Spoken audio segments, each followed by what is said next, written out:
Hey everybody, how's it going? Welcome to NoDQ&A video right here on NoDQ.com, as well as the YouTube channel and NoDQ&A videos affiliate, ringsidenews.com. A lot going on in the world of wrestling right now, a lot of topics to cover.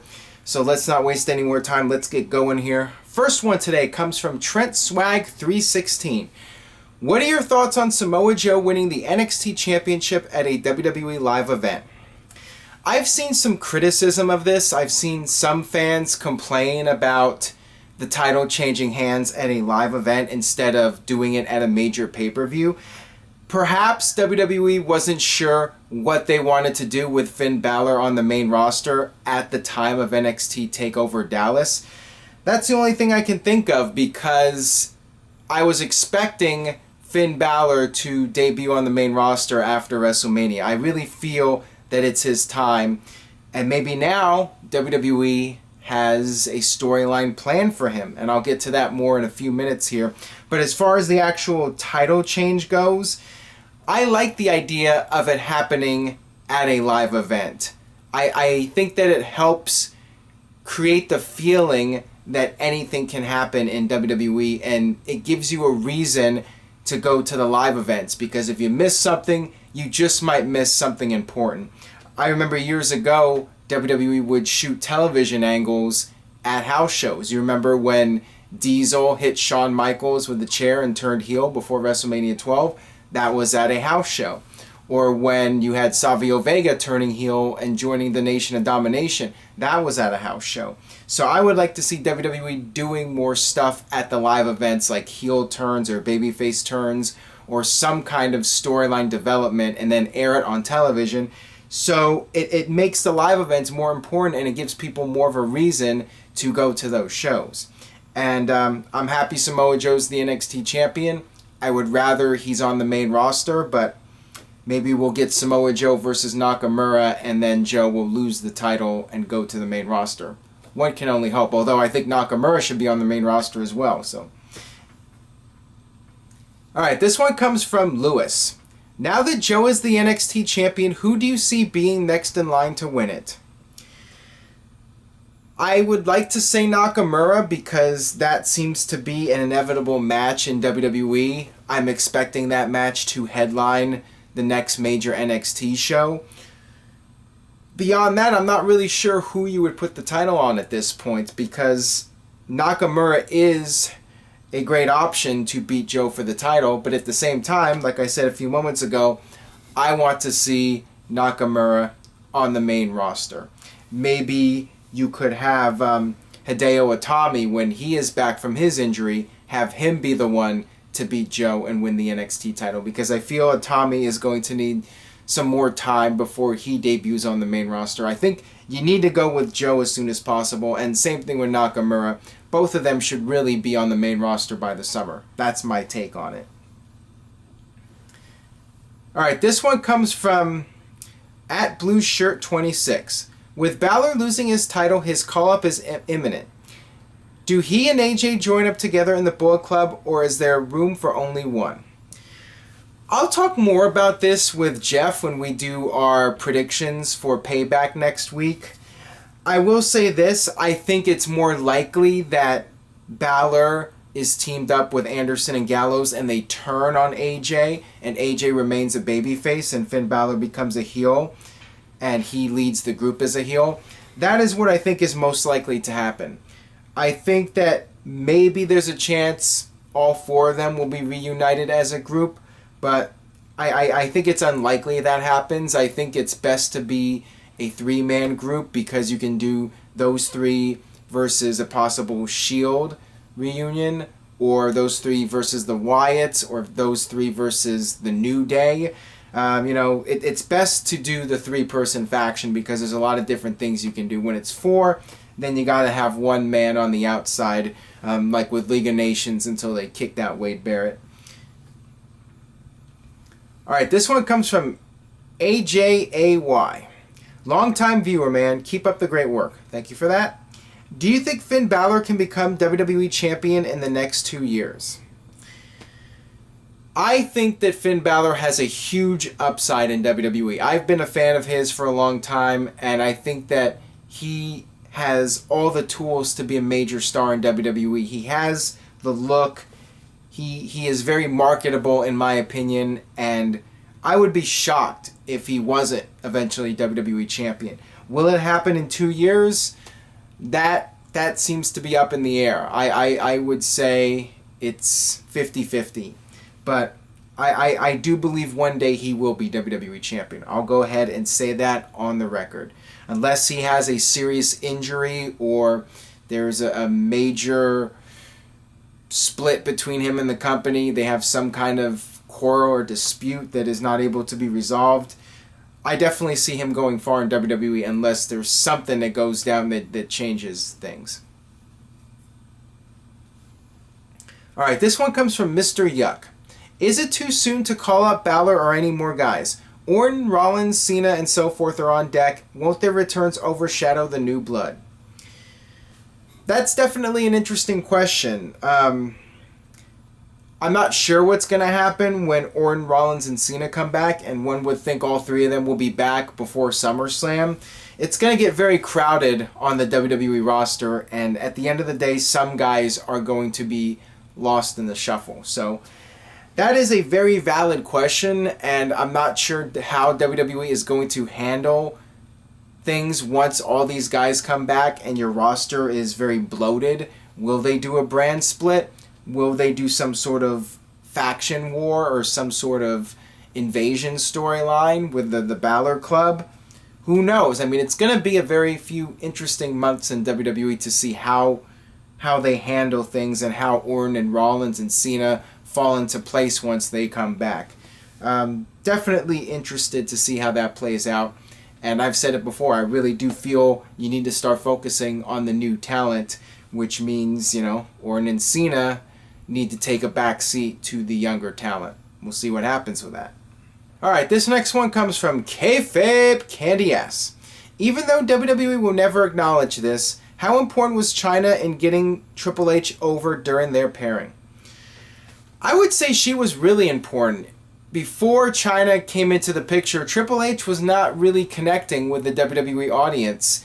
He won the IC title and nobody really cared. But when Chyna got involved and she shook Marlena like a rag doll, all of a sudden people were paying more attention to that Triple H and Goldust storyline, and Chyna would get more and more involved. I remember her being instrumental in Triple H winning the King of the Ring, and she became a big part of his act. So no doubt Chyna was important in getting Triple H over, and also Chyna was important in getting DX over. She was the muscle of the group, and I think that group was better because Chyna was in it. So I would say she was very important. Alright, this one comes from The Spectre. Just logged into Twitter and saw Triple H and Stephanie's tweets. Do you really buy their reactions, or is it a publicity thing? You're talking about Triple H and Stephanie's condolences tweets that were sent out after Chyna's death. I think that to a degree it was PR. They're saying that because they have to. They're kind of in a bad spot because there is friction and there were issues between Triple H, Stephanie, and Chyna. But I do feel that at the end of the day, Chyna was still important to Triple H, and even Stephanie, I'm sure, is upset about Chyna's death. I mean, they are human beings. I think that there is some feelings and sadness about Chyna's death, but yeah, I do see it as somewhat of a political move. It's something they just really need to do because Chyna's death generated so many headlines and so much publicity. You almost have to say something. And I feel like WWE is going to need to do some sort of big tribute for her, whether it's the 10-bell salute or do a video package. I think just doing a graphic at the start of the show will not be enough. I think if they do that, a lot of people are going to feel insulted.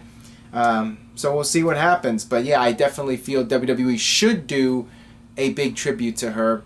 Although some people out there will say, well, they're just doing this for political reasons. So they are in a tough spot because it's almost like damned if you do, damned if you don't.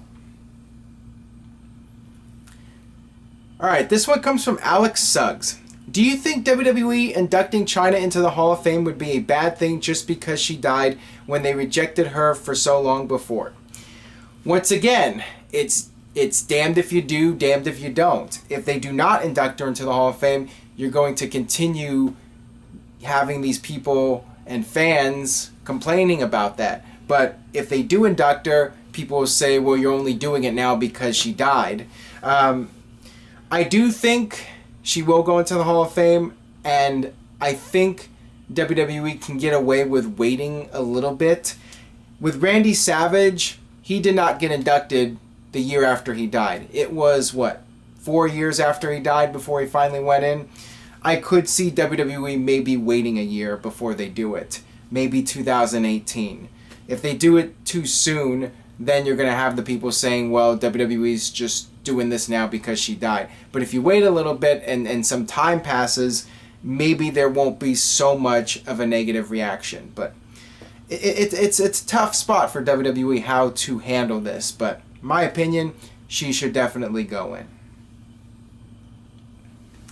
Alright, this one comes from J-Ro. What is your favorite Chyna match?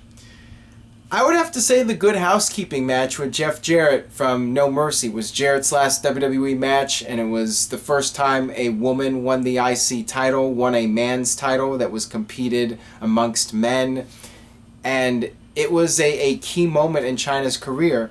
And it was also a very entertaining match. I liked the storyline with Jeff Jarrett being the He-Man woman hater and bringing out all the tools, and it was a good moment for feminists to see Chyna shut this guy up who said that women only belong in the kitchen and making babies. I really enjoyed the storyline, and I think it told a good story. I mean, I thought it was very well done. So the match itself was also entertaining with all the weapons and everything.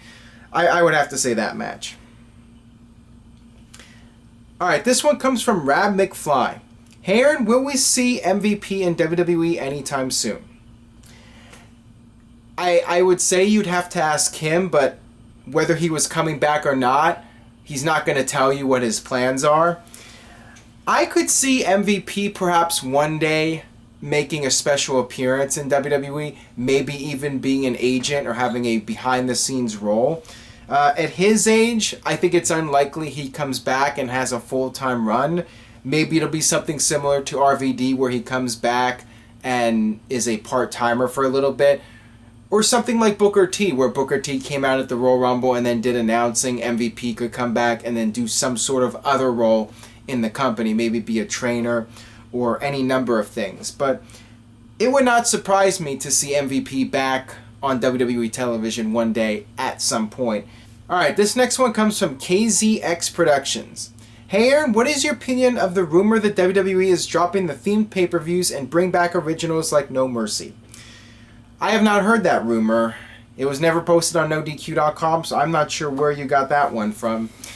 But I will say this.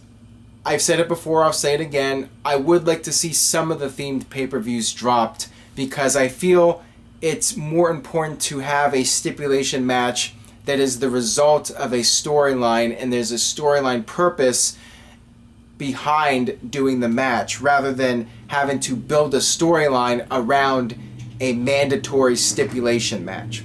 Pay-per-views like Hell in the Cell and TLC, I think WWE should drop. I like Money in the Bank. I like the idea of that being its own pay-per-view, but I would like to still see the Money in the Bank match at WrestleMania, just because it was an important part of the show, and I like the idea of having 2 Money in the Bank matches, or even 3 throughout the course of the year, just to keep things fresh and interesting. As far as bringing back No Mercy, I mean, not really a need to bring back old pay-per-view names, but I would hope that if they do come up with new pay-per-views, that WWE comes up with some new concepts and some different names that have a little bit more creativity than Fastlane. I mean, that name is terrible, and Over the Limit was terrible. There were some bad ones, so if they're going to come up with new pay-per-views, at least come up with some creative names and maybe even a new, innovative concept behind the pay-per-view. Alright, so that'll wrap it up for this edition of NoDQ&A video. Thanks as always for watching. Stay tuned to NoDQ.com for the very latest in the world of wrestling. Follow me at twitter.com/AaronRift as well as facebook.com/AaronRift. And I will see you guys next time.